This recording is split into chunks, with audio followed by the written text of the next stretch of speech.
teachers and leaders of tomorrow. I took the liberty to pen some notes as I was listening to the contestants just now. The standard and the quality of the speeches are exemplary. Very high standard, outstanding.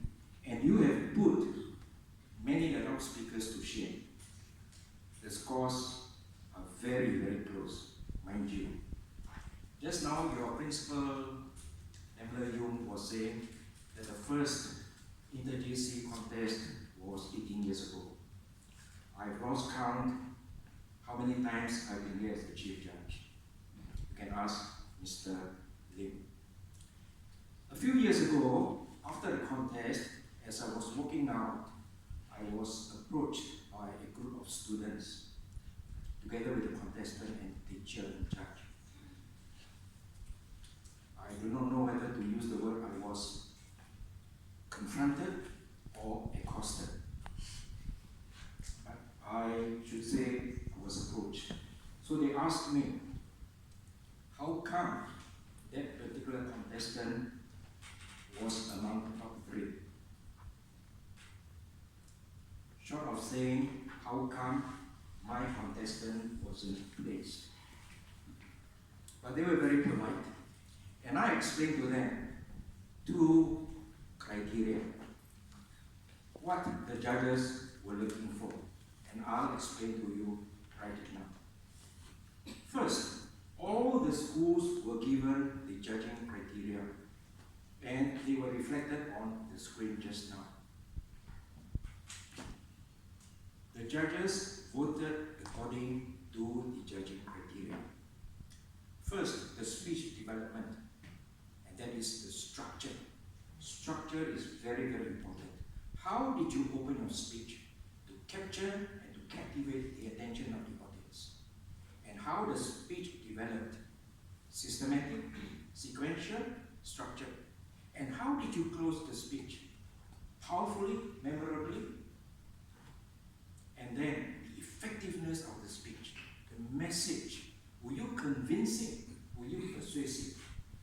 And that took the bulk of the scores, about 55%. Then the other 3 aspects, the visual, your body language, how you look, how you dress, the vocal, your voice, pronunciation, and third, the verbal, the use of words. And that constitute only about 45%. But the 3 V's are equally important because that help to enhance and to emphasize your message, what you were sharing with us. So again, the 3 aspects are important. How you persuade us, how you convince us. And there should be no deviation and no diversion from the topic, the Singapore Bicentennial. So what is my responsibility as the chief judge? Twofold, I explained to the group. First, I am the chief judge, I am non-voting, meaning I don't vote. Only my panel of judges voted. But I selected the judges, and then I conducted a briefing. The do's and the don'ts of judging, very important. And each of them, around 2:30 p.m., handed to me 2 topics pertaining to the theme. And one was chosen by the guest of honor. I had a balance of judges. I explained to them. And what do I mean? I have males, I have females.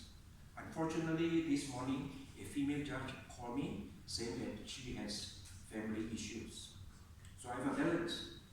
And the other is a balance of races. I've got a Malay, an Indian, and one who is of mixed race. He is part Irish. He grew up in the jungles of Borneo, among the Dayaks and the orangutans.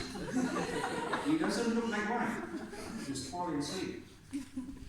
So there is a balance. Race, sex, and I have judges who have been judging speech contests for many, many years. They have the experience. And I I even have judges who are contestants. They have participated in contests. For example, this young lady over here, she has contested and she has won many speech contests. Not just in English, but also in Mandarin. So they know what it takes to be a contestant and what it takes to be a judge. Each group, we have the young ones and the very young. And I also told them, your duty is very critical. You are to select the top 3, deserving top 3. And to be very professional, no prejudice against any race, any sex, uniform, which JC, and also looks. Don't be swayed and influenced by looks of the contestant. Strictly